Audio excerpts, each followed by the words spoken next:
ਅੱਜ ਅਸੀਂ ਟੰਗਦਾ ਦੇ ਵਿੱਚ ਬੈਠੇ ਹਾਂ। ਅੰਮ੍ਰਿਤਸਰ ਦਿਹਾਤੀ ਏਰੀਆ ਜੀਟੀ ਰੋਡ ਦੇ ਉੱਤੇ ਪਿੰਡ ਹੈ। ਮੇਰੇ ਨਾਲ ਅੱਜ ਸਾਡੀ ਦਿਹਾਤੀ ਵਿਕਾਸ ਤੇ ਪੰਚਾਇਤੀ ਰਾਜ ਦੀ ਪੂਰੀ ਟੀਮ ਆਈ ਹੈ। ਡਾਇਰੈਕਟਰ ਸਾਹਿਬ सरदार गुरप्रीत सिंह जी, खेरा साहब, बराड़ साहब, बाहर DDPO साहब, ADC साहब, BDO, बहुत सब लोग आए हैं। और असी साडी एक पंजाबियों की धी, साडी भैन, छोटी भैन पिछले काफ़ी लंबे समय तो स्ट्रगल कर रही सी। सारे दुनिया भर के पंजाबियों ने इन्हों सोशल मीडिया के राही बहुत नेड़ियों देखा और सानू ये लगा, मैनू खुद नूं ये लगा जो मैं इत्थों लंघ के जाना चंडीगढ़ जाना तो मेरे मन की एक रीझ सीगी कि जे पिंड दे विच बैठ के पिंड दी एक धी जिहड़ी है एडे वड्डे IT सैक्टर दे विच काम कर रही है ते साडे कोल पंजाब सरकार दे कोल साडे कोल बहुत सारे साधन ने और इस लड़की ने बिना साधना तो बिना किसी लोन तो बिना इनू लोन नहीं दिता किसी ने क्योंकि रूलर दे विच बैठी सीगी किसी ने यदि हैल्प भी नहीं की तो खुद अपने पैरों के उत्ते खड़ी हुई है। सो असी जिहड़ा साडा महकमा साडे महकमे की ड्यूटी लाई है सरदार भगवंत सिंह मान होना ने जां साडे महकमे का फर्ज है कि असी पंजाब दे 12,500 ਤੋਂ ਉੱਪਰ ਪਿੰਡਾਂ ਦਾ ਜਿਹੜਾ ਵਿਕਾਸ ਦੀ ਸਾਡੇ ਤੇ ਇੱਕ ਬਹੁਤ ਵੱਡੀ ਜ਼ਿੰਮੇਵਾਰੀ ਹੈ। 75% ਆਬਾਦੀ ਹੈ ਜਿਸ ਦੇ ਵਿਕਾਸ ਦੀ ਸਾਡੀ ਜ਼ਿੰਮੇਵਾਰੀ। ਹੁਣ ਤੱਕ ਕੀ ਹੋਇਆ ਕਿ ਜਿਹੜਾ ਸਾਡਾ ਮਹਿਕਮਾ ਇਹਨੇ ਪਿੰਡਾਂ ਦੇ ਵਿੱਚ ਛੱਪੜ ਠੀਕ ਕਰ ਲਓ ਜੀ, ਗਲੀਆਂ ਬਣਾ ਲਓ ਜੀ, ਫਿਰਨੀਆਂ ਬਣਾ ਲਓ, लाइटा ला लो, बहुत काम किए इदा के एक काम रिपीट भी हो रहे जो सरकार बदल जाती है पिंडा दी गलियां भी बदल जाती फिर इट्टा पुटते हैं सरपंच फिर कुछ कई कोई लाते हैं। मैं समझदा हूँ क्योंकि मैं आप खुद सरपंच रहा बहुत बड़े पिंड का जगदेव कलां का माझे के बड़े पिंडा चो एक है। मैं समझदा ना कि पिंडा का विकास जोड़ा वो 84 के चक्कर च पिया 5 साल बाद उही कुछ हो जाता जो कुछ बीत के 5 साल च हुंदा जो बीत के 10 साल च हुंदा। सो मेरी सोचनी है कि साडी ड्यूटी है कि असीं पंजाब दे अंदर पिंडां दे अंदर जिहड़ा बुनियादी ढांचा मुੱਢਲੀਆਂ लोड़ां जिहड़ियां उन्हां नूं पूरीआं करिए, चंगा पानी पीण लई दईए, बिजली दईए, गंदे पानी के निकास का प्रबंध करिए, लाइटां लाइए, ओपन जिम बनाइए, स्टेडियम बनाइए, महल्ला क्लीनिक बनाइए। ये सब साडियां बुनियादी लोड़ां दा एक हिस्सा है। पर मैं फील करदा कि पंजाब के पेंडू खेतर दे विचों बहुत सारे नौजवान जिहड़े वो रोज़गार की भाल विच बाहरले देशों दे विच बहुत वड्डी गिनती च जा रहे और ये रुझान पिछले 15 सालों च बहुत ज़्यादा वधिया। 12 जमाता करके बंदा आईलैट्स का डिप्लोमा करता, कोई कनेडा, कोई आस्ट्रेलिया, कोई अमेरिका चल गया। सो जिथे असी जिहड़ा बुनियादी ढांचा पिंडा का ठीक करना है वो तो करांगे, साडी ड्यूटी है। बट मैं समझदा कि पंजाब सरकार ते साडा महकमा जिहड़ा IT सैक्टर है इहदे विच भी असी पिंडां दे विच असी एक प्रपोजल बनावांगे। डायरेक्टर साहब आए सारा महकमा बैठ के कि जे एक कुड़ी एक सधारण परिवार की लड़की इदां दा पिंड दे विच IT सेंटर खोल के इन्ने लोगों को रोज़गार दे सकती है। रोज़गार देना वक्री गल है, साडा नाम पंजाबियों का पूरी दुनिया दे विच इस लड़की ने एस्टैबलिश किया ते असी क्यों नहीं इदां कर सकते।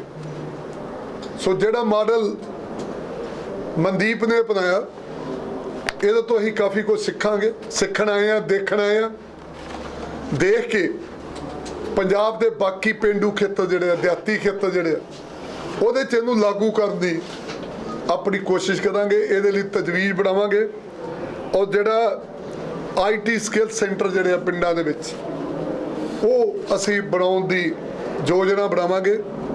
ਮਾਨ ਸਾਹਿਬ ਦੇ ਨਾਲ ਡਿਸਕਸ ਕਰਾਂਗੇ। ਸਾਡਾ ਮਹਿਕਮਾ ਹੀ ਇਹ ਆ, ਅਸੀਂ ਮਾਨਸਿਕ ਤੋਂ ਦਿਮਾਗੀ ਤੌਰ ਤੇ ਜਿਹੜਾ ਬੰਦੇ ਦਾ ਵਿਕਾਸ ਹੈ, ਮਨੁੱਖੀ ਵਿਕਾਸ ਹੈ ਜਿਹਨੂੰ ਕਹਿੰਦੇ, ਸਰ ਉਹਦੇ ਤੇ ਧਿਆਨ ਫੋਕਸ ਕਰਾਂਗੇ। ਬੁਨਿਆਦੀ ਢਾਂਚੇ ਵੱਲ ਵੀ, ਸਮਾਜਿਕ ਢਾਂਚੇ ਵੱਲ ਵੀ, ਪਰ ਜਿਹੜਾ ਮਨੁੱਖੀ ਵਿਕਾਸ ਹੈ ਉਹ ਵਿਕਾਸ ਇਹੀ ਹੈ ਕਿ ਬੰਦਾ ਜਿਹੜਾ ਅੱਜ ਦੇ ਯੁੱਗ ਵਿੱਚ, ਅੱਜ ਜਿੱਦਾਂ ਦੁਨੀਆ ਬਦਲ ਗਈ ਹੈ, ਅੱਜ ਦੇ ਯੁੱਗ ਦੇ ਹਾਣੀ ਹੋਣਾ, ਅਸੀਂ ਪੰਜਾਬ ਨੂੰ ਅੱਜ ਦੇ ਯੁੱਗ ਦਾ ਹਾਣੀ ਬਣਾਉਣਾ ਚਾਹੁੰਦੇ ਹਾਂ। ਜਿਹੜਾ IT ਸੈਂਟਰ ਆ ਇਹ ਅੱਜ ਦੇ ਯੁੱਗ ਦੀ ਲੋੜ ਹੈ।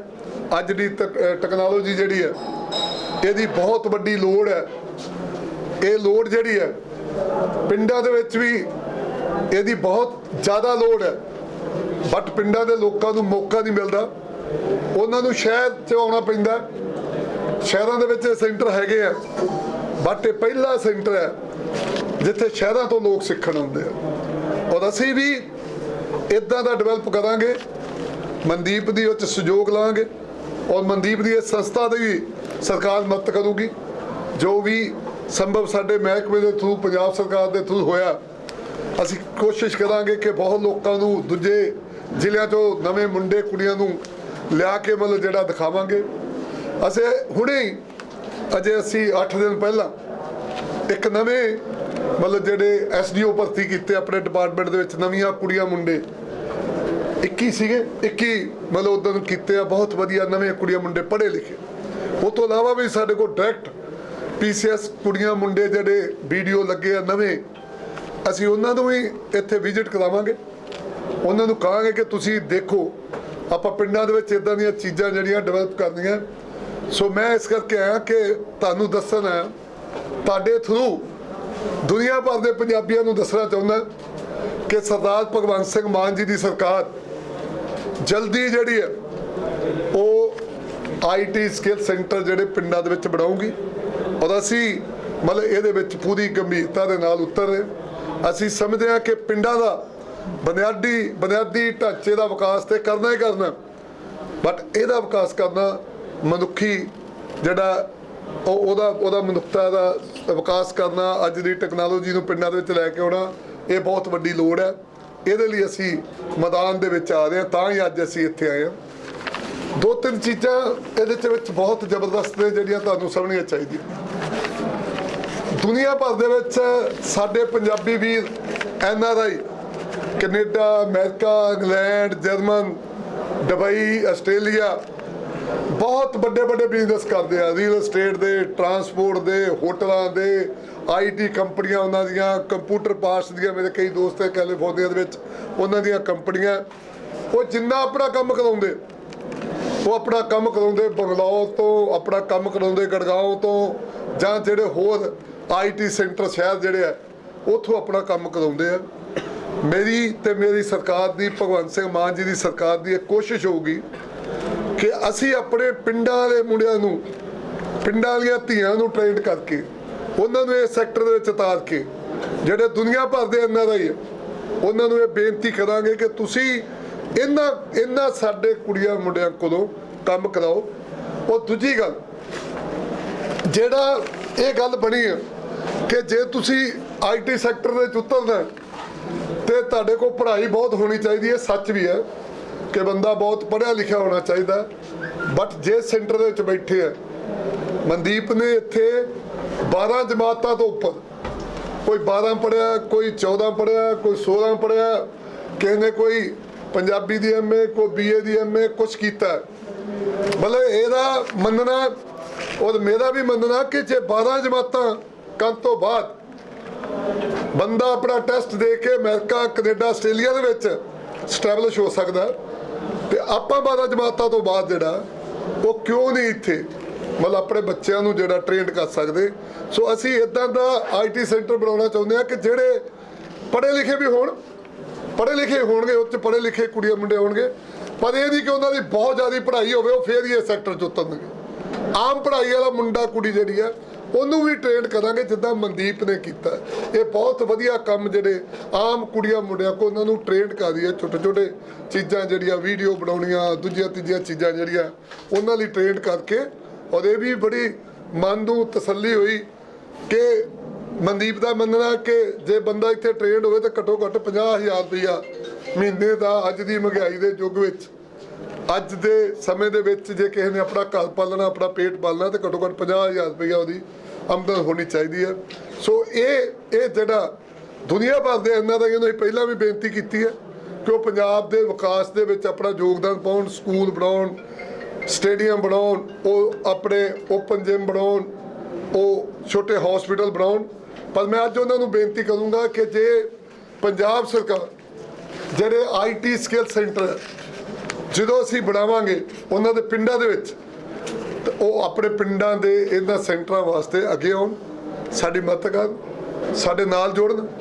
ਉਹ ਆਰਥਿਕ ਤੌਰ 'ਤੇ ਵੀ ਮਦਦ ਕਰਨ, ਉਹ ਸਮਾਜਿਕ ਤੌਰ 'ਤੇ ਮਦਦ ਕਰਨ, ਉਹ ਐਜੂਕੇਸ਼ਨ ਦੇ ਤੌਰ 'ਤੇ ਵੀ ਮਦਦ ਕਰਨ, ਕਿਉਂਕਿ ਉੱਥੋਂ ਦਾ ਕੰਟਰੀ ਆ, ਬੜੇ ਐਡਵਾਂਸ ਕੰਟਰੀ ਦੇ ਬਹੁਤ ਚੀਜ਼ਾਂ ਉੱਥੇ ਬਹੁਤ ਜਲਦੀ ਨਵੀਆਂ ਫਾਸਟ ਆ ਜਾਂਦੀਆਂ। ਉਹ ਜੇ ਸਾਡੇ ਬੱਚਿਆਂ ਨੂੰ ਟ੍ਰੇਨ ਕਰ ਸਕਦੇ ਆ, ਉੱਥੋਂ ਬੈਠੇ ਵੀ ਦੱਸ ਸਕਦੇ ਆ। ਕੱਲਾ ਬਿਜ਼ਨਸ ਨਹੀਂ, ਸਾਡੇ ਬੱਚਿਆਂ ਨੂੰ ਗਾਈਡ ਵੀ ਕਰ ਸਕਦੇ ਹੋ। ਜਦੋਂ ਸਾਡਾ ਬੱਚਾ ਇੱਥੋਂ ਬੈਠਾ ਨਿਊਯਾਰਕ ਦੀ ਕੰਪਨੀ ਨਾਲ ਕਿਸੇ ਨਾਲ ਕੰਮ ਕਰੂਗਾ, ਉਹਦਾ ਮਨੋਬਲ ਜਿਹੜਾ ਬਹੁਤ ਵਧੂਗਾ ਕਿ ਮੈਂ ਨਿਊਯਾਰਕ ਦੀ ਕੰਪਨੀ ਨਾਲ ਕੰਮ ਕਰਾਂ। ਬੰਦਾ ਟੋਕੀਓ ਦੀ ਕਿਸੇ ਕੰਪਨੀ ਨਾਲ, ਜਾਪਾਨ ਦੀ ਕਿਸੇ ਕੰਪਨੀ ਨਾਲ ਕੰਮ ਕਰੂਗਾ ਤੇ ਬੰਦਾ ਦਿਮਾਗੀ ਤੌਰ ਤੇ ਬਹੁਤ ਪ੍ਰਪੇਅਰਡ ਹੋਊਗਾ ਕਿ ਯਾਰ ਮੈਂ ਟੋਕੀਓ 'ਚ ਮੇਰਾ ਕੰਮ ਕੰਪਨੀ ਨਾਲ ਕਰ ਰਿਹਾ। ਬੰਦਾ ਕੋਈ ਟੋਰਾਂਟੋ 'ਚ ਬੈਠੇ ਕੰਪਨੀ ਨਾਲ ਕੰਮ ਕਰੂਗਾ ਤੇ ਬੰਦੇ ਦਾ ਮਨੋਬਲ ਜਿਹੜਾ ਉਹ ਦੂਣਾ ਤੀਣਾ ਹੋ ਜਾਊਗਾ ਕਿ ਮੈਂ ਬੜੀ ਵੱਡੀ ਇੱਕ ਬਿਗ ਕੰਪਨੀ ਨਾਲ ਕੰਮ ਕਰ ਰਿਹਾ। ਓਨਾ ਹੀ ਉਹਦੇ ਦਿਮਾਗ ਦਾ ਵਿਕਾਸ ਓਨੀ ਤੇਜ਼ੀ ਨਾਲ ਹੋਊਗਾ ਜਿੱਡੀ ਵੱਡੀ ਕੰਪਨੀ ਦੇ ਨਾਲ ਉਹ ਕੰਮ ਕਰੂਗਾ। ਸੋ ਅਸੀਂ ਆਪਣੀ ਸਰਕਾਰ ਵੱਲੋਂ, ਪੰਜਾਬ ਸਰਕਾਰ ਵੱਲੋਂ ਜਿਹੜਾ ਇਸ ਸੈਕਟਰ ਦੇ ਵਿੱਚ ਉਤਰਾਂਗੇ। ਔਰ ਅਸੀਂ ਜਿਹੜਾ ਸੋਚਦੇ ਹਾਂ, ਮੰਨਣਾ ਹੈ ਸਾਡਾ ਕਿ ਜਿਹੜੇ ਮਤਲਬ ਇੱਕ ਗੱਲ ਮੈਂ ਤੁਹਾਨੂੰ ਕਹਿਣਾ ਚਾਹੁੰਦਾ ਕਿ ਜਦੋਂ ਤੁਸੀਂ ਨੋਟ ਕਰਿਓ ਜਿਹੜੀ ਮੈਂ ਗੱਲ ਕਹਿਣ ਲੱਗਾ, ਜਦੋਂ ਪੰਜਾਬ ਦੇ ਵਿੱਚ ਹਰੇ ਇਨਕਲਾਬ ਦੀ ਗ੍ਰੀਨ ਇਨਕਲਾਬ ਆਇਆ ਤੇ ਸਭ ਤੋਂ ਵੱਧ ਨੌਜਵਾਨਾਂ ਨੇ ਉਹਦੇ ਵਿੱਚ ਰੋਲ ਅਦਾ ਕੀਤਾ। ਮੈਂ ਗਲਤ ਨਹੀਂ ਕਹਿ ਰਿਹਾ। ਜਦੋਂ ਵਾਈਟ ਇਨਕਲਾਬ ਆਇਆ, ਚਿੱਟਾ ਦੁੱਧ ਦਾ ਇਨਕਲਾਬ ਆਇਆ, ਜਦੋਂ ਉਦੋਂ ਸਭ ਤੋਂ ਵੱਧ ਜਿਹੜਾ ਉਹ ਰੋਲ ਜਿਹੜਾ ਉਹ ਪੰਜਾਬੀਆਂ ਨੇ ਤੇ ਪੰਜਾਬੀਆਂ ਦੇ ਨੌਜਵਾਨ ਕੁੜੀਆਂ ਮੁੰਡਿਆਂ ਨੇ ਕੀਤਾ।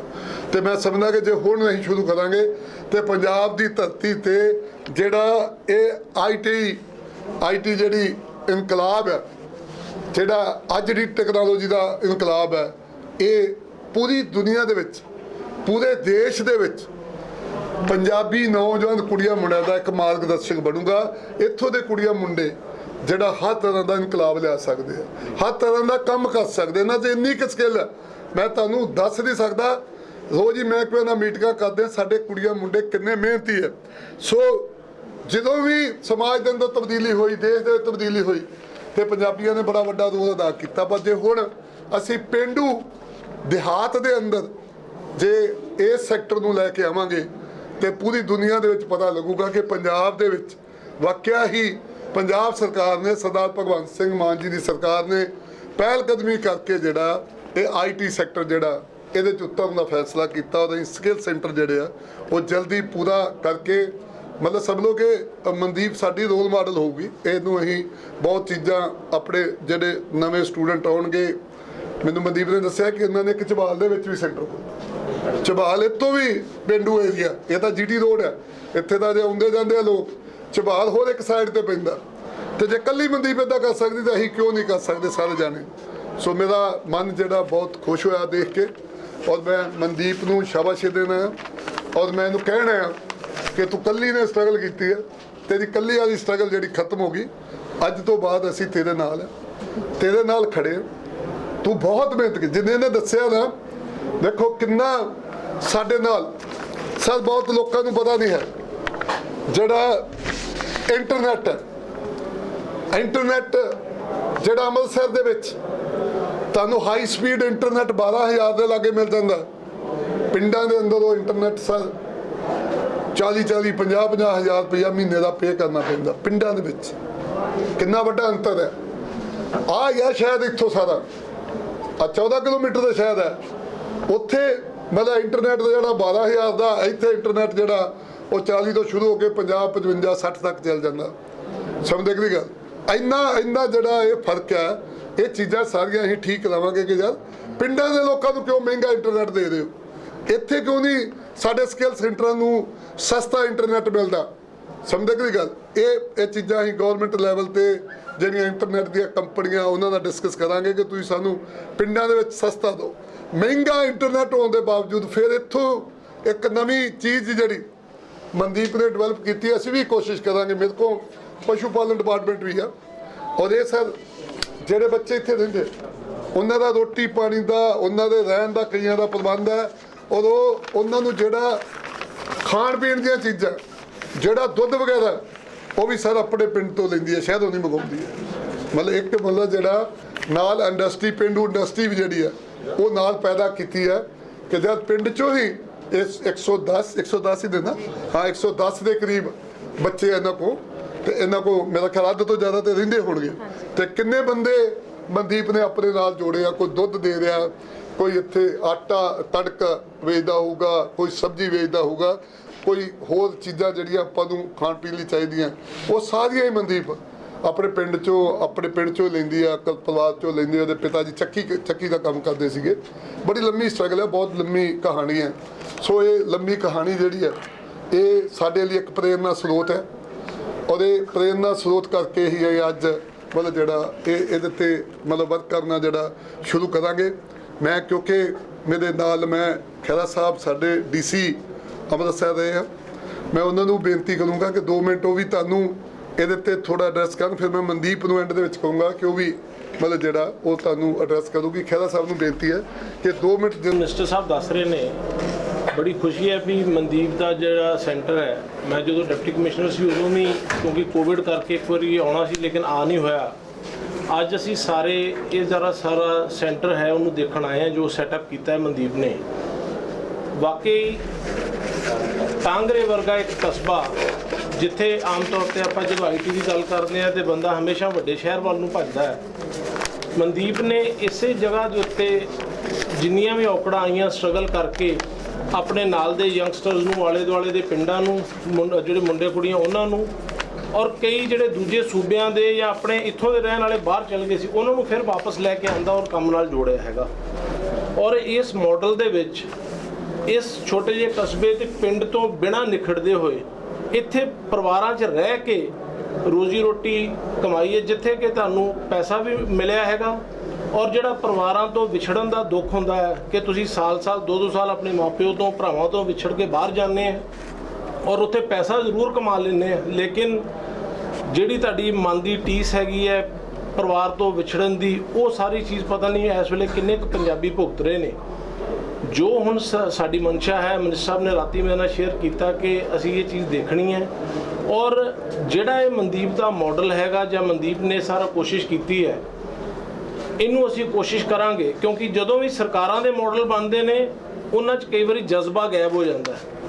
ਜਿਹੜਾ ਜਜ਼ਬਾ ਮਨਦੀਪ ਦਾ ਹੈ, ਜਿਸ ਤਰੀਕੇ ਦੀ ਇੱਥੇ ਵਰਕਫੋਰਸ ਤੇ ਹਰ ਬੱਚੇ ਦੇ ਇੱਕ ਚਿੰਨ੍ਹ ਹੈ ਮਨ 'ਚ ਵੀ ਕੰਮ ਕਰਨ ਦੀ, ਕੋਸ਼ਿਸ਼ ਕਰਾਂਗੇ ਕਿ ਇਸ ਮਾਡਲ ਨੂੰ ਅਸੀਂ ਪਹਿਲਾਂ ਛੋਟੇ ਪੱਧਰ ਤੇ ਅਪਣਾ ਕੇ ਆਪਣੀ ਜਿਹੜੀਆਂ ਟੀਮਾਂ ਉਹਨਾਂ ਨੂੰ ਮੋਟੀਵੇਟ ਕਰਵਾਈਏ ਇਹਨਾਂ ਦੇ ਨਾਲ ਮਿਲਾ ਕੇ ਕਿ ਦੇਖੋ ਜੀ ਇਹ ਬਿਨਾਂ ਸਪੋਰਟ ਤੋਂ ਇੱਥੋਂ ਤੱਕ ਪਹੁੰਚ ਸਕਦੇ ਆ, ਤੇ ਅਸੀਂ ਤੇ ਤੁਹਾਡੇ ਨਾਲ ਜਿਹੜੇ ਖੜ ਕੇ ਉਸ ਚਿਰੰਗ ਨੂੰ ਅਸੀਂ ਹੌਲੀ ਹੌਲੀ ਗਾਂਹ ਲੈ ਕੇ ਤੇ ਪਿੰਡਾਂ ਦੇ ਕਲਸਟਰਾਂ ਤੱਕ ਦੇਖਾਂਗੇ ਕਿਸ ਤਰੀਕੇ ਦਾ ਮਾਡਲ ਬਣਦਾ ਹੈ। ਕੋਸ਼ਿਸ਼ ਕਰਾਂਗੇ ਮੰਤਰੀ ਸਾਹਿਬ ਦੀ ਅਗਵਾਈ 'ਚ ਇਸ ਚੀਜ਼ ਨੂੰ ਅੱਗੇ ਲੈ ਕੇ ਜਾਈਏ, ਔਰ ਪੰਜਾਬ ਦੇ ਵਿੱਚ ਜਿਹੜੀ ਐਂਟਰਪ੍ਰੀਨਿਓਰਸ਼ਿਪ ਮਾਡਲ ਹੈ, ਜਿੱਥੇ ਹਰ ਬੰਦਾ ਇੱਕ ਸਰਕਾਰੀ ਨੌਕਰੀ ਵੱਲ ਨੂੰ ਹੀ ਭੱਜ ਰਿਹਾ ਔਰ ਉਹਨੂੰ ਲੱਗਦਾ ਹੈ ਬਸ ਇਹੀ ਇੱਕ ਸਾਧਨ ਹੈ। ਕੋਈ ਬੰਦਾ 12,000 ਦੀ ਨੌਕਰੀ 'ਚ ਸ਼ੁਕਰ ਮਨਾ ਰਿਹਾ ਹੈ, ਕਿਸੇ ਨੂੰ ਸਰਕਾਰੀ ਮਿਲ ਜਾਂਦੀ ਹੈ, ਲੇਕਿਨ ਐਂਟਰਪ੍ਰੀਨਿਓਰਸ਼ਿਪ ਜਿੱਥੇ ਅਸਲ ਦੇ ਵਿੱਚ ਤੁਸੀਂ ਖੁਦ EMPLOYE ਜਿਹੜੇ ਹੈਗੇ ਆ ਨਾ ਹੋ ਕੇ ਤੁਸੀਂ EMPLOYER ਬਣਦੇ ਆ, ਤੁਸੀਂ ਖੁਦ ਜਿਹੜੇ ਹੈਗੇ ਆ ਆਪਣੀ ਕੰਪਨੀ ਦੇ CEO ਬੌਸ ਬਣਦੇ ਆ। ਜੇ ਅੱਜ ਮਨਦੀਪ 110 ਬੰਦਿਆਂ ਨੂੰ ਇੱਕ ਤੇ ਲੀਡਰਸ਼ਿਪ ਦੇ ਰਹੀ ਹੈ ਔਰ ਉਹਨਾਂ ਸਾਰਿਆਂ ਦੇ ਨੂੰ ਜਿਹੜਾ ਹੈ ਇੱਕ ਰੋਜ਼ੀ ਰੋਟੀ ਦਿੱਤੀ ਹੈ, ਔਰ ਇਹ ਸਾਰਾ ਕੁਝ ਉਦੋਂ ਹੈ ਜਦੋਂ ਕਿ ਕਿਸੇ ਕਿਸਮ ਦੀ ਕੋਈ ਸਪੋਰਟ, ਚਾਹੇ ਉਹ ਬੈਂਕ ਇੰਟਰਸਟ ਦੀ ਸਪੋਰਟ ਹੋਵੇ, ਚਾਹੇ ਇੱਥੇ ਇੰਟਰਨੈਟ ਦੇ ਜਿਹੜਾ ਆ ਰਿਹਾ ਹੈਗਾ ਉਹਦੀ ਜਿਹੜੀ ਸਪੋਰਟ ਹੈ, ਉਸ ਤੋਂ ਬਿਨਾਂ ਇੱਥੇ ਟਰਾਂਸਪੋਰਟੇਸ਼ਨ ਜਿਹੜੀ ਇਹ ਵਰਤ ਰਹੇ ਨੇ ਉਹਦੀ ਸਪੋਰਟ, ਹਰ ਖਰਚਾ ਜਿਹੜਾ ਹੈ ਇਹ ਪੱਲਿਓਂ ਕਰਕੇ ਫਿਰ ਵੀ ਸਸਟੇਨ ਕਰ ਰਹੇ ਨੇ।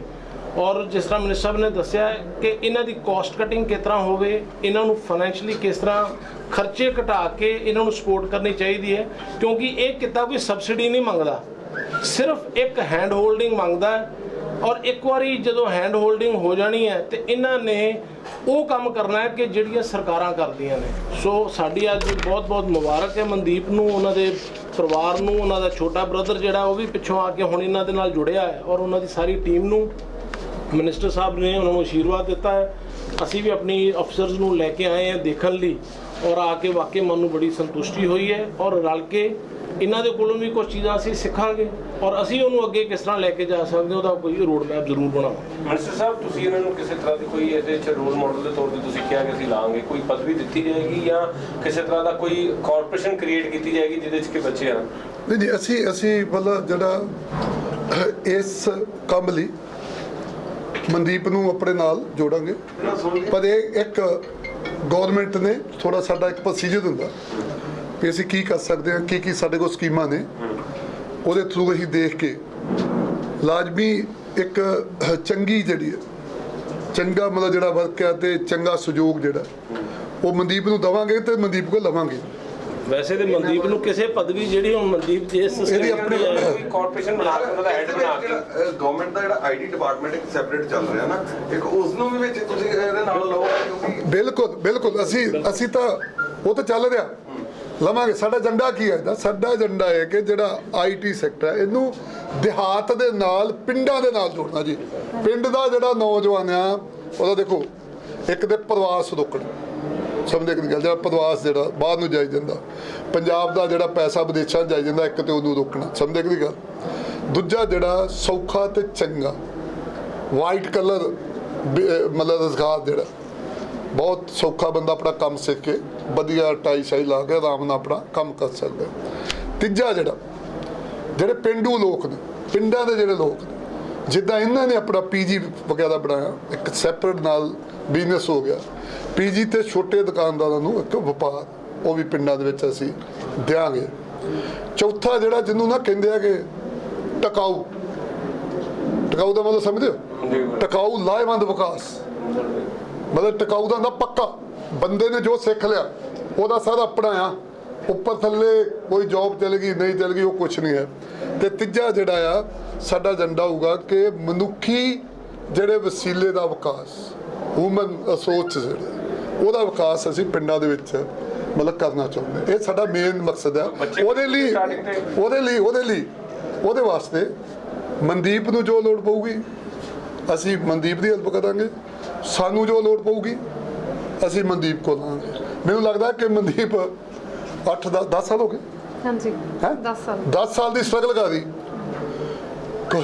ਕੋਈ ਸਰਕਾਰੀ ਅਧਿਕਾਰੀ, ਕੋਈ ਐਮਐਲਏ, ਕੋਈ ਮੰਤਰੀ ਕਿਸੇ ਨੂੰ ਪਤਾ ਹੀ ਨਹੀਂ ਵੀ ਇਹ ਕੀ ਕਰਦੀ ਆ ਕੀ ਨਹੀਂ ਕਰਦੀ, ਜਦੋਂ ਕਿ ਸਾਨੂੰ ਪਤਾ ਕਿ ਬਹੁਤ ਵੱਡਾ ਮੁੱਲ ਵਾਲਾ ਕੰਮ ਕਰਦੀ। ਮੰਤਰੀ ਸਾਹਿਬ ਸਮਝੇ ਕਿ ਮਨਦੀਪ ਨੂੰ ਬੋਲਣ ਦੀ ਪਹਿਲਾਂ ਮਨਦੀਪ ਇੱਕ ਮਿੰਟ ਮਨਦੀਪ ਨੂੰ ਬੋਲਣ ਦਿਓ ਫਿਰ ਸਵਾਲ ਕਰੋ। ਬ੍ਰੇਨ ਡਰੇਨ ਦੀ ਗੱਲ ਕਹੀ ਜਾਂਦੀ ਹੈ ਕਿ ਸਾਡਾ ਜਿਹੜਾ ਦਿਮਾਗ ਹੈ ਸਾਡੇ ਨੌਜਵਾਨਾਂ ਦਾ ਉਹ ਵਿਦੇਸ਼ਾਂ 'ਚ ਵਰਤਿਆ ਜਾਂਦਾ। ਦੂਸਰਾ ਸੀਐਮ ਸਾਹਿਬ ਨੇ ਵੀ ਕਿਹਾ ਸੀ ਕਿ ਸਾਡੇ ਕੋਲ ਗੋਰੇ ਜਿਹੜੇ ਨੇ ਪੰਜਾਬ ਦੇ ਵਿੱਚ ਕੰਮ ਕਰਨ ਦੇ ਲਈ ਆਉਣਗੇ। ਕੀ ਜੇਕਰ ਇਹ ਪੋਸੀਬਲ ਹੁੰਦਾ ਤੁਹਾਨੂੰ ਲੱਗਦਾ ਕਿ ਉਹ ਦਿਨ ਵੀ ਪੰਜਾਬ ਦੇ ਵਿੱਚ? ਬਿਲਕੁਲ, ਜੇ ਅਸੀਂ ਇਮਾਨਦਾਰੀ ਦੇ ਨਾਲ ਨੀਅਤ ਤੇ ਨੀਤੀ, ਜੇ ਮਾਨ ਸਾਹਿਬ ਦੀ ਸਰਕਾਰ ਦੀ ਜਿਹੜੀ ਪੱਕੀ ਹੈ ਇਮਾਨਦਾਰੀ ਵਾਲੀ ਹੈ, ਜੇ ਉਹਦੇ ਥਰੂ ਅਸੀਂ ਕੰਮ ਕੀਤਾ, ਲਾਜ਼ਮੀ ਕਿਉਂ ਨਹੀਂ ਆਉਣਗੇ ਗੋਰੇ? ਯਾਰ ਗੋਰੇ ਪਹਿਲਾਂ ਇੱਥੋਂ ਹੀ ਗਏ ਸੀ, ਗੋਰੇ ਇੱਥੇ ਜੌਬ ਕਰਨ ਆਉਣਗੇ, ਸਭ ਕੁਝ ਆਉਣਗੇ। ਜੇ ਮਨਦੀਪ ਕੋਲੋਂ 10 ਸਾਲ 'ਚ ਕੰਮ ਕਰਕੇ ਕੋਈ ਲਖਨਊ ਤੋਂ ਆ ਕੇ ਬੈਠਾ, ਕੋਈ ਦਿੱਲੀ ਤੋਂ ਆ ਕੇ ਬੈਠਾ, ਕੋਈ ਕਿਤੇ ਆ ਕੇ ਬੈਠਾ ਆ, ਸਮਝਦੇ ਕਿ ਗੱਲ, ਤੇ ਫਿਰ ਸਰ ਮਤਲਬ ਅਸੀਂ ਜਿਹੜਾ ਕੰਮ ਸ਼ੁਰੂ ਕਰਾਂ ਕਿਉਂ ਨਹੀਂ ਲੋਕ ਬਾਅਦ ਹੋਣਗੇ? ਸਸਤਾ ਕੰਮ, ਸਸਤੇ ਇੰਪਲਾਈ ਮਿਲਣਗੇ ਬਾਹਰ ਦੇ ਲੋਕਾਂ ਨੂੰ। ਹੁਣ ਜਿੱਥੋਂ ਕੰਮ ਕਰਾਉਂਦੇ ਆ ਅਮਰੀਕਾ ਕੈਨੇਡਾ ਦਾ ਬੈਠਾ ਬੰਦਾ ਜਿਹੜਾ ਮੈਂ ਉੱਥੇ ਦਿਆਂ, ਮੈਨੂੰ ਪਤਾ ਉੱਥੇ ਕਿੰਨਾ ਮਹਿੰਗਾ ਕੰਮ ਹੈ। ਬਹੁਤ ਸਾਰੇ ਮੁਲਕ ਐਸੇ ਜਿੱਥੋਂ ਲੋਕ ਸਰਜਰੀ ਕਰਾਉਣ ਲਈ ਇੰਡੀਆ ਚਾਹੁੰਦੇ। ਇੰਡੀਆ ਦਾ ਇਲਾਜ ਦੰਦਾਂ ਦੀ, ਤੁਹਾਨੂੰ ਪਤਾ ਅਮਰੀਕਾ ਦੇ ਦੇਸ਼ ਦੇ ਵਿੱਚ ਜੇ ਇੱਕ ਦੰਦ ਚੇਂਜ ਕਰਾਉਣਾ $20,000 ਲੱਗ ਜਾਂਦਾ, ਅਸੀਂ ਜੇਕਰ ਦੰਦ ਟੌਪ ਦਾ ਡਾਕਟਰੀ ਜੇ ਵੱਧ ਤੋਂ ਵੱਧ ਪੈਸੇ ਲਊ ਤਾਂ ਲੱਖ ਰੁਪਏ ਤੋਂ ਵੱਧ ਨਹੀਂ ਲੱਗਦਾ। ਇਹਦਾ ਨਾ ਮਾਈਗ੍ਰੇਸ਼ਨ ਜਿਹੜੀ ਹੁਣ ਜਿਸ ਤਰ੍ਹਾਂ ਤੁਸੀਂ ਕਰਨ ਜਾ ਰਹੇ ਹੋ ਉਹਨਾਂ ਨਾਲ ਤੁਸੀਂ ਕਿਹਾ ਕਿ ਅਸੀਂ ਕਰਾਂਗੇ, ਕਿਆ ਸਟਾਰਟਿੰਗ ਤੇ ਕੋਈ ਬੈਚ ਸਰਕਾਰ ਭੇਜੇਗੀ ਇਦਾਂ ਦਾ ਜਿਹੜਾ ਕਿ ਇੱਥੇ ਇੰਸਟੀਚਿਊਟ ਚ ਆ ਕੇ ਸਿੱਖ ਕੇ ਜਾਵੇ? ਬਿਲਕੁਲ ਭੇਜਾਂਗੇ। ਅਸੀਂ ਪਹਿਲਾਂ ਤਾਂ ਆਪਣੇ ਮਹਿਕਮੇ ਦੇ ਕੁੜੀਆਂ ਮੁੰਡਿਆਂ ਨੂੰ ਪਹਿਲਾਂ ਭੇਜਾਂਗੇ। ਇਹਨਾਂ ਦਾ ਵਿਜ਼ਨ ਆਪਾਂ ਹਾਂ, ਇਹਨਾਂ ਦਾ ਵਿਜ਼ਨ ਜਿਹੜਾ ਆਪਣੇ ਮਹਿਕਮੇ ਦੇ ਆਪਣਾ ਜਿਹੜਾ ਮਹਿਕਮਾ ਸਾਡਾ ਦਿਹਾਤੀ ਵਿਕਾਸ ਤੇ ਪੰਚਾਇਤੀ ਰਾਜ ਦਾ, ਸਾਡੇ ਕੋਲ ਬਹੁਤ ਵਧੀਆ ਸਟਾਫ ਹੈ, ਕੁੜੀਆਂ ਮੁੰਡੇ, ਨੌਜਵਾਨ ਕੁੜੀਆਂ ਮੁੰਡੇ। ਅਸੀਂ ਪਹਿਲਾਂ ਉਹਨਾਂ ਨੂੰ ਇਹ ਦਿਖਾਵਾਂਗੇ ਕਿ ਆਹ ਦੇਖੋ ਤੁਸੀਂ, ਭੇਜੋਗੇ ਵੀ? ਉਹਨਾਂ ਨੂੰ ਭੇਜਾਂਗੇ, ਉਹਨਾਂ ਨੂੰ ਇੱਥੇ ਟ੍ਰੇਨਡ ਕਰਾਂਗੇ, ਸਿੱਖ ਕੇ ਜਾਣਗੇ, ਫਿਰ ਉਹਨਾਂ ਦੀ ਅੱਗੇ ਡਿਊਟੀ ਲਾਵਾਂਗੇ।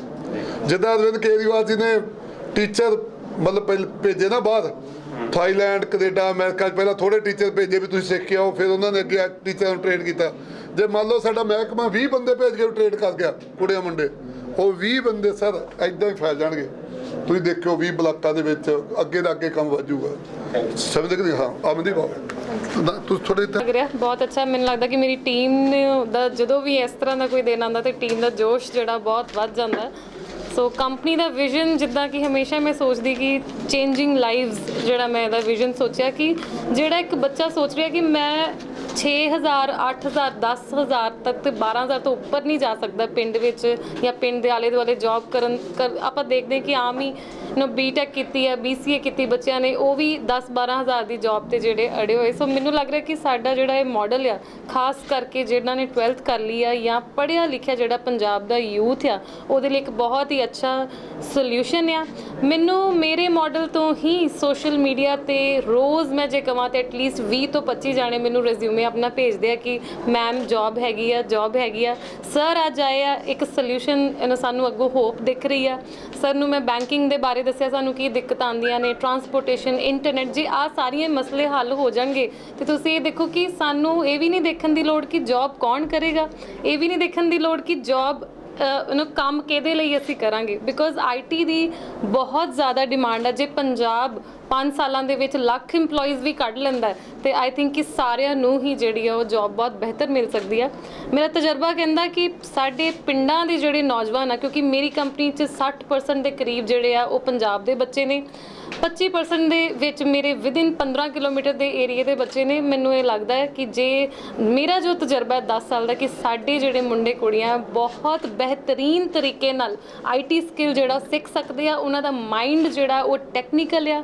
ਮੈਂ ਇੱਕ ਛੋਟੀ ਜਿਹੀ ਐਗਜ਼ਾਮਪਲ ਦੇਣਾ ਚਾਹਾਂਗੀ ਕਿ ਇੱਕ ਬੱਚਾ ਸੀ ਜੋ ਕਿ ਲੋਕਲ ਸਾਡੇ ਇੱਥੇ ਮੋਬਾਈਲ ਸ਼ਾਪ ਰਨ ਕਰਦਾ ਸੀ ਤੇ ਉਹਨੂੰ ਗੇਮਿੰਗ ਦਾ ਬੜਾ ਸ਼ੌਂਕ ਸੀ ਤੇ ਸਾਰੇ ਉਹਨੂੰ ਕਹਿ ਰਹੇ ਸੀ ਕਿ ਉਹ ਇੱਕ ਪਾਰਟਿਕੂਲਰ ਸ਼ਾਪ ਹੀ ਕਰੀ ਜਾ ਰਿਹਾ ਜਾਂ ਉਹ ਗੇਮਿੰਗ ਹੀ ਕਰੀ ਜਾ ਰਿਹਾ। ਮੇਰੀ ਕੰਪਨੀ ਨੇ ਉਹਨੂੰ ਇੱਕ ਡਾਇਰੈਕਸ਼ਨ ਦਿੱਤੀ ਕਿ ਤੁਸੀਂ ਟੈਕਨੀਕਲ ਜਿਹੜਾ ਮਾਈਂਡ ਹੈ ਤੇ ਤੁਸੀਂ ਇਹ ਵਾਲਾ ਕੰਮ ਕਰੋ, ਗ੍ਰਾਫਿਕ ਡਿਜ਼ਾਈਨਿੰਗ ਕਰੋ, ਕੋਡਿੰਗ ਕਰੋ। ਤੇ ਅੱਜ ਜੇ ਮੈਂ ਕਹਾਂ ਤੇ ਮੇਰੇ ਸਭ ਤੋਂ ਬਿਹਤਰੀਨ 5 ਬੱਚਿਆਂ ਦੇ ਟੌਪ ਦੇ ਵਿੱਚ ਉਹ ਵਾਲਾ ਲੜਕਾ ਵੀ ਜਿਹੜਾ ਆ ਰਿਹਾ। ਇੱਕ ਹੋਰ ਸਵਾਲ ਹੈ ਕਿ ਗਵਰਨਮੈਂਟ ਪਹਿਲੀ ਵਾਰ ਜਿਹੜੀ ਹੈ ਜਰਨੀ ਕਿਵੇਂ ਸ਼ੁਰੂ ਕੀਤੀ, ਇਸ ਬਾਰੇ ਦੱਸੋ। ਕਿਉਂਕਿ ਕਿਵੇਂ ਤੁਸੀਂ ਇਸ ਪਾਸੇ ਕਿ ਤੁਹਾਨੂੰ ਲੱਗਾ ਕਿ ਟਾਂਗਰਾ ਤੋਂ ਹੀ ਸ਼ੁਰੂ ਕਰਨਾ ਚਾਹੀਦਾ, ਕਿਉਂਕਿ ਸ਼ਹਿਰ ਤੁਸੀਂ ਕਿਉਂ ਨਹੀਂ ਚੁਣੇ? ਕਿਉਂਕਿ ਜਦੋਂ ਮੈਂ ਖੁਦ ਨੂੰ ਦੇਖਿਆ ਕਿ ਮੈਂ ਟਾਂਗਰੇ ਤੋਂ ਰੋਜ਼ LPU ਜਾ ਕੇ 5 ਸਾਲ ਮੈਂ ਉੱਥੇ ਪੜ੍ਹਾਈ ਕੀਤੀ ਆ, ਯੂਨੀਵਰਸਿਟੀ ਦੀ ਟੌਪਰ ਬਣ ਸਕਦੀ ਆ। ਮੈਨੂੰ ਲੱਗਾ ਕਿ ਇੱਥੇ ਰਹਿ ਕੇ ਮੇਰੀ ਮਾਲ ਆਫ ਅੰਮ੍ਰਿਤਸਰ 'ਚ ਫਰਸਟ ਜੌਬ ਸੀ, ਮੈਂ ਇੱਕ ਅੱਛੀ ਸੈਲਰੀ ਲੈ ਸਕਦੀ ਹਾਂ, ਇੱਥੋਂ ਹੀ ਮੈਂ ਇੱਕ TEDx ਸਪੀਕਰ ਬਣ ਸਕਦੀ ਹਾਂ, IIT 'ਚ ਜਾ ਸਕਦੀ, IIM ਜਾ ਸਕਦੀ ਐਜ਼ ਅ ਗੈਸਟ ਸਪੀਕਰ। ਤੇ ਫਿਰ ਮੇਰੇ ਪਿੰਡ ਤੋਂ ਹੋਰ ਮਨਦੀਪ ਕੌਰ ਟਾਂਗਰਾ ਕਿਉਂ ਨਹੀਂ ਬਣ ਸਕਦੀਆਂ? ਮੇਰੇ ਪਿੰਡ ਤੋਂ ਮੇਰੇ ਤੋਂ ਬਿਹਤਰ ਬੱਚੇ ਹੋਣਗੇ। ਤੇ ਮੈਂ ਤੁਹਾਨੂੰ ਇਹ ਵੀ ਕਹਿਣਾ ਚਾਹੁੰਦੀ ਮੀਡੀਆ ਦੇ ਥਰੂ ਕਿ ਜਿਹੜੀ ਮੇਰੇ ਪਿੱਛੇ ਟੀਮ ਆ ਉਹ ਮੇਰੇ ਨਾਲੋਂ 100 ਗੁਣਾ ਮਿਹਨਤੀ ਤੇ 100 ਗੁਣਾ ਬਿਹਤਰ ਆ। ਟੀਮ ਬਹੁਤ ਅੱਛੀ। ਇੱਕ ਹੋਰ ਸਵਾਲ ਹੈ ਕਿ ਸਰਕਾਰ ਨੇ ਤੁਹਾਡੇ ਕੋਲ ਕੋਆਪਰੇਸ਼ਨ ਮੰਗੀ ਹੈ, ਕਿਆ ਤੁਸੀਂ ਸਰਕਾਰ ਨੂੰ ਸਪੋਰਟ ਕਰੋਗੇ? ਕਿਉਂਕਿ ਸਵਾਲ ਕਿ ਪਹਿਲੀ ਵਾਰ ਹੈ ਕਿ ਸਰਕਾਰ ਵੀ ਕਿਸੇ ਕੋਲ ਮਦਦ ਮੰਗਣ, ਨਹੀਂ ਤੇ ਔਰ ਸਰਕਾਰ ਹਮੇਸ਼ਾ ਸਮਝਾਉਂਦੀ ਨਜ਼ਰ ਆਈ ਲੋਕਾਂ ਨੂੰ। ਜਿੰਨਾ ਮੈਂ ਜ਼ਿੰਦਗੀ 'ਚ ਰਿਸਕ ਲਿਆ ਨਾ, ਇਹ ਮੇਰੀ ਜਰਨੀ ਹੀ ਸ਼ੋ ਕਰਦੀ ਹੈ ਕਿ ਨਿਸਵਾਰਥ ਮੈਂ ਰਿਸਕ ਲਿਆ, ਕੁਝ ਵੀ ਨਹੀਂ ਆਪਣੇ ਕੋਲ ਰੱਖਿਆ, ਸਾਰਾ ਕੁਝ ਬਿਜ਼ਨਸ ਤੇ ਹੀ ਲਾਤਾ। ਸੋ ਮੈਨੂੰ ਇਹਦੇ ਵਿੱਚ ਖੁਸ਼ੀ ਨਹੀਂ ਹੋਏਗੀ ਕਿ ਮੇਰੀ ਕੰਪਨੀ ਦੇ 10,000 ਜਾਂ ਲੱਖ EMPLOYEES ਹੋ ਜਾਣ, ਮੈਨੂੰ ਇਹਦੇ ਵਿੱਚ ਖੁਸ਼ੀ ਹੋਏਗੀ ਕਿ ਮੇਰੀ ਕੰਪਨੀ ਵਰਗੀਆਂ 1000 ਹੋਰ ਕੰਪਨੀਆਂ ਬਣ ਜਾਣ। ਸੋ ਕਿਸੇ ਨੇ ਖੁਦ ਦਾ ਬਿਜ਼ਨਸ ਖੋਲ੍ਹਣਾ ਹੈ, ਕਿਸੇ ਨੇ ਜਿਸ ਤਰ੍ਹਾਂ ਵੀ ਕਿਸੇ ਨੇ ਕੰਮ ਕਰਨਾ ਹੈ, ਪਰ ਮੇਰੇ ਬਿਜ਼ਨਸ 'ਚੋਂ ਜਾਂ ਜੋ ਵੀ ਅੱਜ ਤੱਕ ਅਸੀਂ ਕੀਤਾ, ਸਾਡੀ ਟੀਮ ਤੋਂ ਜਿੰਨੀ ਸਪੋਰਟ ਹੋਏਗੀ, ਅਸੀਂ ਨਿਰਸਵਾਰਥ ਮੈਂ ਕਹਿੰਦੀ ਕਿ ਅਸੀਂ 101% ਆਪਣਾ ਆਈਡੀਆ ਜਿਹੜਾ ਉਹ ਸ਼ੇਅਰ ਅਸੀਂ ਜ਼ਰੂਰ ਕਰਾਂਗੇ ਤਾਂ ਕਿ ਦੂਜਿਆਂ ਨੂੰ ਦਿੱਕਤ ਨਾ ਆਵੇ। ਕਾਮਯਾਬੀ ਤੁਸੀਂ ਇਸ ਚੀਜ਼ ਨੂੰ ਮੰਨਦੇ ਕਿ ਅਜੇ ਤੁਹਾਡੇ ਕੋਲ ਅੰਮ੍ਰਿਤਸਰੋਂ ਜਾਂ ਬਾਹਰਲੇ ਸਟੇਟਸ ਤੋਂ ਆ ਕੇ ਕੰਮ ਕਰ ਰਹੇ ਨੇ, ਇਸ ਨੂੰ ਕਾਮਯਾਬੀ ਮੰਨਦੇ ਜਾਂ ਉਸ ਨੂੰ ਮੰਨੋਗੇ ਕਿ ਜਿਸ ਦਿਨ ਅੰਮ੍ਰਿਤਸਰ ਜ਼ਿਲ੍ਹੇ ਦੇ ਪਿੰਡਾਂ ਦੇ ਨੌਜਵਾਨ ਤੁਹਾਡੇ ਕੋਲ ਜ਼ਿਆਦਾ ਹੋਣਗੇ? ਨਹੀਂ, ਮੇਰੇ ਕੋਲ ਅੱਜ ਵੀ ਪਿੰਡਾਂ ਦੇ ਹੀ ਨੌਜਵਾਨ ਜ਼ਿਆਦਾ ਵਾ। ਮੈਂ ਤੁਹਾਨੂੰ ਦੱਸਿਆ ਕਿ ਮੇਰੀ ਕੰਪਨੀ ਦੀ ਪਾਲਿਸੀ ਆ ਕਿ ਮੈਂ 60% ਤੋਂ ਉੱਪਰ ਜਿਹੜੇ ਬੰਦੇ ਆ ਉਹ ਆਊਟ ਆਫ ਪੰਜਾਬ ਨਹੀਂ ਲੈਣੇ। ਇੱਕ ਚੀਜ਼ ਮੈਂ ਹੋਰ ਐਡ ਕਰਨਾ ਚਾਹਨੀ, ਜਿਹਦੇ ਕਰਕੇ sir Gurpreet sir Kuldeep sir ਬਹੁਤ ਇੰਪੋਰਟੈਂਟ ਇਹ ਪੁਆਇੰਟ ਹੈ ਕਿ ਇਹ ਵਾਲੀ ਜਿਹੜੀ ਪਾਲਿਸੀ ਜੇ ਕੋਈ ਆਂਦੀ ਜਾਂ ਆਪਾਂ ਕੁਝ ਵੀ ਐਕਸ਼ਨ ਲੈਂਦੇ ਆ ਉਹ ਰੂਰਲ ਏਰੀਆ ਲਈ ਚਾਹੀਦਾ ਪਹਿਲਾਂ, ਕਿਉਂਕਿ ਰੂਰਲ ਕੋ ਨਹੀਂ ਹੈਗਾ। ਜਦੋਂ ਅਸੀਂ ਬੈਂਕ ਕੋਲ ਗੱਲ ਕਰਦੇ ਆ, ਕਿਸੇ ਨਾਲ ਵੀ ਗੱਲ ਕਰਦੇ ਆ, ਅਸੀਂ ਇੰਟਰਨੈਟ ਦੀ ਗੱਲ ਕਰਦੇ, ਸਾਨੂੰ ਆਊਟ ਕਰ ਦਿੰਦੇ ਆ ਔਡ ਲੋਕੇਸ਼ਨ ਪਾ ਕੇ ਕਿ ਇੱਥੇ ਤੇ ਅਸੀਂ ਬਲੂ ਡਾਟ ਦਾ ਕੋਰੀਅਰ ਵੀ ਨਹੀਂ ਭੇਜਣਾ, ਰਾਈਟ? ਸੋ ਇੰਨੀ ਦਿੱਕਤ। ਸੋ ਹੁਣ ਅਸੀਂ ਇਹ ਚਾਹੁੰਦੇ ਕਿ ਸਾਡੇ ਲਈ ਕੋਈ ਜਿਹੜੀ ਪਿੰਡ ਦੇ ਇਲਾਕੇ, ਪੰਚਾਇਤੀ ਇਲਾਕੇ ਆ, ਉਹਨਾਂ ਵਾਸਤੇ ਕੁਝ ਆਵੇ। ਸਾਡਾ ਜਿਹੜਾ ਗੈਪ ਆ ਕਿ ਜਿਹੜੀ ਕੋਈ policy white collar jobs, white collar ਕੰਪਨੀਆਂ ਲਈ ਅੱਜ ਤੱਕ ਬਣੀ ਨਹੀਂ, ਦੇਖੀ ਨਹੀਂ ਰਹੀ ਕਿਤੇ, ਉਹਦੇ ਤੇ ਕੰਮ ਕੀਤਾ ਜਾਵੇ। ਜਿਹੜਾ ਕਿ ਜਿੱਦਾਂ ਫਰਸਟ ਟਾਈਮ IT ਪਾਰਕ ਇਨ ਚੰਡੀਗੜ੍ਹ ਬਣਿਆ ਸੀ, ਮਿਸਟਰ ਵਿਵੇਕ ਆਤਰੇ ਉਹਨਾਂ ਨੇ IAS ਆਫੀਸਰ ਸੀ, ਉਹਨਾਂ ਨੇ ਬਹੁਤ ਬਿਹਤਰੀਨ ਕੰਮ ਕੀਤਾ। ਉਸ ਤਰ੍ਹਾਂ ਦਾ ਹੀ ਅਸੀਂ ਐਕਸਪੈਕਟ ਕਰਦੇ ਕਿ ਗੁਰਪ੍ਰੀਤ ਸਰ ਇੱਕ ਐਸਾ ਮਾਡਲ ਲੈ ਕੇ ਆਣ ਕਿ ਫਰਸਟ ਟਾਈਮ ਐਵਰ ਇਨ ਪੰਜਾਬ ਇੱਕ ਜਿੱਦਾਂ IT ਪਾਰਕ ਸ਼ਹਿਰ 'ਚ ਕੰਮ ਕਰਦਾ, ਪਰ ਪਿੰਡਾਂ ਦੇ ਵਿੱਚ ਅਸੀਂ 100 ਜਾਂ 500 ਸੈਂਟਰ ਦਾ ਨੈਟਵਰਕ ਕਿੱਦਾਂ ਬਣਾਇਆ ਕਿ ਸਾਡੇ ਜਿਹੜੇ ਬੱਚੇ, ਕਿਉਂਕਿ ਇਹ ਸਭ ਆਪਣਾ ਕਲਚਰ ਨਹੀਂ ਖਰਾਬ ਕਰਨਾ ਚਾਹੁੰਦੇ, ਅਸੀਂ ਇਹ ਨਹੀਂ ਚਾਹੁੰਦੇ ਕਿ ਸਾਡੇ ਪਿੰਡ ਦੇ ਵਿੱਚ 1000 ਬੱਚੇ ਆ ਜਾਣ ਬਾਹਰੋਂ ਤੇ ਉਸ ਤੋਂ ਬਾਅਦ ਸਾਨੂੰ ਯਾਦ ਹੀ ਨਾ ਰਵੇ ਕਿ ਸਾਡਾ ਪਿੰਡ ਕਿੱਦਾਂ ਦਾ ਹੁੰਦਾ ਸੀ। So it is very important ਕਿ ਅਸੀਂ ਇੱਥੇ ਕੈਪ ਵੀ ਲਾਈਏ ਕਿ 200 ਤੋਂ ਉੱਪਰ ਕੰਪਨੀ ਨਹੀਂ ਹੋਣੀ ਚਾਹੀਦੀ, ਹਰ 100 ਕਿਲੋਮੀਟਰ ਤੋਂ ਬਾਅਦ ਐਸਾ ਸੈਂਟਰ ਹੋਣਾ ਚਾਹੀਦਾ ਤਾਂ ਕਿ ਅਸੀਂ ਕੁਝ ਐਸਾ ਨਾ ਕਰ ਬਈਏ ਕਿ ਜਿਹੜਾ ਸਾਨੂੰ ਬੈਕਫਾਇਰ ਕਰੇ ਕਿ ਕਲਚਰ ਸਾਡਾ ਖਰਾਬ ਹੋਵੇ। ਸਾਨੂੰ ਕਲਚਰ ਨੂੰ, ਕਿਉਂਕਿ ਅਸਲੀ ਸਾਡੀ ਬੋਲੀ ਤੇ ਕਲਚਰ ਹੀ ਆ, ਉਹਦੇ ਕਰਕੇ ਅਸੀਂ ਅੱਜ ਇੱਥੇ ਖੜੇ ਆ। ਇਹ ਜਜ਼ਬਾ ਵੀ ਸਾਨੂੰ ਕਲਚਰ ਤੇ ਬੋਲੀ ਚੋਂ ਹੀ ਆ ਰਿਹਾ। ਜਿਸ ਤਰ੍ਹਾਂ ਇਹਨਾਂ ਨੇ ਕਿਹਾ ਕਿ ਲੋਨ ਤੱਕ ਨਹੀਂ ਤੁਹਾਨੂੰ ਮਿਲਿਆ ਤਾਂ ਫਾਈਨੈਂਸ਼ਲੀ ਫਿਰ ਕਿੰਨੀਆਂ ਕਿ ਦਿੱਕਤਾਂ ਦਾ ਸਾਹਮਣਾ ਕਰਨਾ ਪਿਆ, ਔਰ ਬਾਕੀ ਪਿੰਡਾਂ ਵਾਸਤੇ ਵੀ ਉਹ ਪ੍ਰੋਬਲਮ ਫਿਰ ਸੇਮ ਹੀ ਹੋਣਗੀਆਂ ਫਾਈਨੈਂਸ਼ਲੀ। ਲੰਬੀ ਗੱਲ ਕਰਨ ਨਾਲੋਂ ਤਾਂ ਇਹੀ ਮੈਂ ਤੁਹਾਨੂੰ ਦੱਸ ਸਕਦੀ ਹਾਂ ਕਿ ਅਖੀਰ 'ਚ ਜਿਹੜੇ ਘਰ 'ਚ ਮੈਂ ਰਹਿ ਰਹੀ ਤੇ ਮੇਰੇ ਪਾਪਾ ਦੀ ਆਟਾ ਚੱਕੀ ਉਹ ਵੀ ਮੈਂ ਮੌਰਗੇਜ ਕੀਤੀ ਹੋਈ ਹੈ, right? So financially it's a big challenge for us totally. ਸ਼ੁਰੂ ਤੋਂ ਹੀ ਜਿਹੜਾ ਫਾਈਨੈਂਸ਼ੀਅਲ ਚੈਲੰਜ ਉਹ ਬਹੁਤ ਜ਼ਿਆਦਾ ਰਿਹਾ, ਪਰ ਜਦੋਂ ਤੁਸੀਂ ਮਿਹਨਤ ਜਿਹੜੀ ਹੈ ਮਿਹਨਤ ਪਹਿਲਾਂ ਚਾਹੀਦੀ। ਬਾਕੀ ਪਿੰਡਾਂ ਵਾਲਿਆਂ ਵਾਸਤੇ ਵੀ ਫਿਰ ਇਹ ਦਿੱਕਤ ਆਏਗੀ, ਇਹਦੇ ਲਈ ਸਰਕਾਰ ਚਾਹੁੰਦੇ ਕੁਝ ਕਰੇ, ਕੋਈ ਉਪਰਾਲਾ ਹੈ ਵੀ ਕਿ ਪਿੰਡਾਂ 'ਚ ਲੋਕ ਬਿਲਕੁਲ ਸ਼ੁਰੂ 'ਚ ਜਿਸ ਤਰ੍ਹਾਂ ਕਿ ਮੈਨੂੰ ਇਦਾਂ ਲੱਗਦਾ ਕਿ ਅਸੀਂ IT ਦਾ ਛੋਟਾ ਜਿਹਾ ਵੈਂਚਰ ਜੇ ਸ਼ੁਰੂ ਕਰਨਾ ਹੋਵੇ ਤੇ ਅਸੀਂ 10 ਕੰਪਿਊਟਰ 12 ਕੰਪਿਊਟਰ ਤੋਂ ਸ਼ੁਰੂ ਕਰ ਸਕਦੇ, ਕਿਉਂਕਿ ਮੈਂ ਵੀ ਇਦਾਂ ਹੀ ਸ਼ੁਰੂ ਕੀਤਾ ਤੇ ਉਹਨਾਂ ਕਿਤੇ ਸਰਕਾਰ ਜਿਹੜੀ ਆ ਉਹ ਕਰ ਸਕਦੀ ਹੈ ਜਾਂ ਕਰੇਗੀ। I don't know ਉਹਦੇ ਬਾਰੇ ਕਿ ਉਹਨਾਂ ਕਿਤੇ ਕਰ ਹੀ ਸਕਦੇ ਆ। IT ਨੂੰ ਜ਼ਿਆਦਾ ਨਹੀਂ ਚਾਹੀਦਾ ਤਾਮਝਾਮ। ਮੈਂ ਤੁਹਾਨੂੰ ਸਰਦਾਰ ਭਗਵੰਤ ਸਿੰਘ ਮਾਨ ਜੀ ਨੇ ਪੰਜਾਬ ਦੀ ਇਸ ਧੀ ਵਾਸਤੇ ਇੱਕ ਸ਼ਾਲ ਭੇਜਿਆ, ਮੈਂ ਉਹ ਸ਼ਾਲ ਲੈ ਕੇ ਆਇਆ। ਇੱਕ ਇਹਨਾਂ ਦੇ ਬਦਲ ਵਾਸਤੇ ਲੋਈ ਭੇਜੀ ਆ, ਉਹਨਾਂ ਨੇ ਮੈਨੂੰ ਰਾਤੀ ਵੀ ਕਿਹਾ ਕਿ ਮੇਰੇ ਵੱਲੋਂ ਉਹਨਾਂ ਦਾ ਸਨਮਾਨ ਜਿਹੜਾ ਮਨਦੀਪ ਦਾ ਜ਼ਰੂਰ ਕਰਨਾ, ਉਹ ਪੰਜਾਬ ਦੀ ਬੜੀ ਮਾਨਮੱਤੀ ਧੀ ਹੈ ਤੇ ਮੈਂ ਉਹਨਾਂ ਦਾ ਸਨਮਾਨ ਜਿਹੜਾ ਤੁਹਾਡੇ ਸਾਹਮਣੇ ਸਾਡੀ ਸਾਰੀ ਟੀਮ ਜਿਹੜੀ ਹੈ ਉਹਨਾਂ ਦਾ ਸਨਮਾਨ ਕਰੂਗੀ। ਉਹਨਾਂ ਭਾਈ ਕਿੱਥੇ ਗਿਆ? ਕੱਟ ਲਾ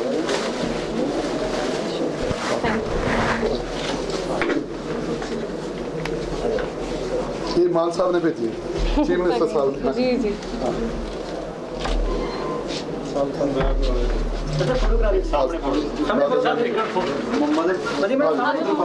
ਆ ਜਾਓ ਨਾਲ ਉਹਨਾਂ ਨੇ ਕਿਹਾ ਕਿ ਪੜਾਉਣਾ।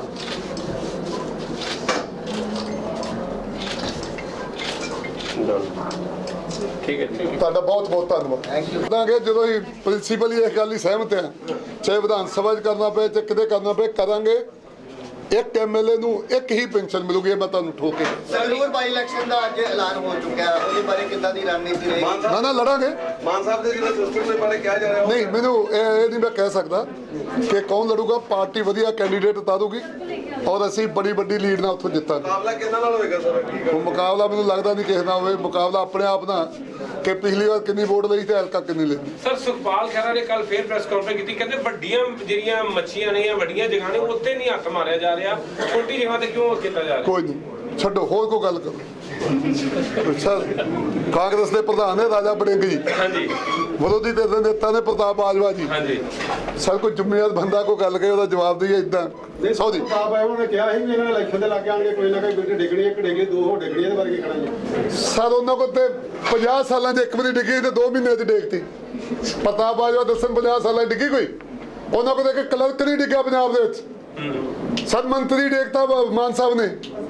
ਉਹ ਦੱਸ ਸਕਦੇ ਬਾਜਵਾ ਸਾਹਿਬ, ਦੱਸਣਗੇ 50 ਸਾਲਾਂ 'ਚ ਉਹਨਾਂ ਦੀ ਸਰਕਾਰ 'ਚ ਜਾਂ ਅਕਾਲੀਆਂ ਦੀ ਸਰਕਾਰ 'ਚ ਕਲਰਕ ਵੀ ਕਿਤੇ ਡਿੱਗਿਆ ਹੋਵੇ। ਧਾਲੀਵਾਲ ਸਾਹਿਬ ਵੈਸੇ ਇਹ ਫੈਸਲਾ ਬਿਲਕੁਲ ਤੁਸੀਂ ਪਾਰਟੀ ਇਤਨਾ ਇੱਕਮਤ ਹੈ, ਬਿਲਕੁਲ ਸਹਿਮਤ ਹੈ, ਕਿਤੇ ਨਾ ਕਿਤੇ ਇਹ ਨਹੀਂ ਹੈ ਕਿ ਜਲਦੀ ਕਾਹਲੀ ਕਰਕੇ ਮਾਨ ਸਾਹਿਬ ਨਾ ਕਾਹਲੀ ਕਿਉਂ ਕਰਕੇ ਸਰ, ਜਦੋਂ ਸਾਡੀ ਅਸੀਂ ਐਮਐਲਏ ਬਣੇ ਸੀ 4 ਦਿਨ ਬਾਅਦ ਸਾਡੀ ਮੀਟਿੰਗ ਲਈ ਸਾਡੇ ਕੌਮੀ ਕਨਵੀਨਰ ਅਰਵਿੰਦ ਕੇਜਰੀਵਾਲ ਜੀ ਨੇ, ਮਾਨ ਸਾਹਿਬ ਨੇ, ਉਹਨਾਂ ਨੇ ਉਦੋਂ ਹੀ ਸਪਸ਼ਟ ਕਹਿਤਾ ਸੀ ਕਿ ਜਿਹੜਾ ਬੰਦਾ ਭ੍ਰਿਸ਼ਟਾਚਾਰ ਕਰੂਗਾ ਉਹਨੂੰ ਸਜ਼ਾ ਮਿਲੂਗੀ। ਸੋ ਜਦੋਂ ਅਸੀਂ ਭ੍ਰਿਸ਼ਟਾਚਾਰ ਮੁਕਤ ਪੰਜਾਬ ਬਣਾਉਣਾ ਤੇ ਜੇ ਅਸੀਂ ਆਪ ਭ੍ਰਿਸ਼ਟਾਚਾਰ ਕਰਨ ਲੱਗ ਜਾਵਾਂਗੇ ਤਾਂ ਫਿਰ ਕਿੱਦਾਂ ਸਰੂਗਾ ਜੀ। ਵਿਜੇ ਸਿੰਗਲਾ ਨੂੰ ਕੱਢਿਆ, ਇਸ ਤੋਂ ਬਾਅਦ ਕਿੱਦਾਂ ਦਾ ਪਾਰਟੀ ਦੇ ਅੰਦਰ ਕਿੱਦਾਂ ਦਾ ਮਾਹੌਲ ਹੈ? ਬਿਲਕੁਲ ਮਾਹੌਲ ਕੀ ਪਾਰਟੀ ਦੇ ਅੰਦਰ ਦੀ ਪੂਰੇ ਪੰਜਾਬ ਦੀ ਗੱਲ ਕਰੋ ਸਰ। ਪੰਜਾਬ ਦੇ ਵਿੱਚ ਇੱਕ ਸਿਗਨਲ ਗਿਆ, ਪੰਜਾਬ ਦੇ ਹਰ ਬਾਊ ਨੂੰ, ਕਲਰਕ ਨੂੰ, ਪਟਵਾਰੀ ਨੂੰ, ਮੁੰਸ਼ੀ ਨੂੰ, ਹਰ ਇੱਕ ਨੂੰ ਪਤਾ ਲੱਗ ਗਿਆ ਕਿ ਜੇ ਕਰਪਸ਼ਨ ਕਰਾਂਗੇ ਇਹੀ ਹਾਲ ਹੋਊਗਾ। ਜਨਤਾ ਦੀ ਪਰਸੈਪਸ਼ਨ ਆ ਰਹੀ ਹੈ ਕਿ ਪਹਿਲੀ ਵਾਰ ਹੋਇਆ, ਇਹਨੂੰ ਕਿਸ ਤਰ੍ਹਾਂ ਦੇਖਦੇ ਹੋ ਕਿ ਪੰਜਾਬ 'ਚ ਪਹਿਲੀ ਵਾਰ ਅਸੀਂ ਦੇਖ ਰਹੇ ਹਾਂ ਸਰ ਅਸੀਂ ਜਿੰਨੇ ਕੰਮ ਕਰਾਂਗੇ ਪਹਿਲੀ ਵਾਰ ਹੀ ਹੋਣਗੇ, ਤੁਸੀਂ ਘਬਰਾਓ।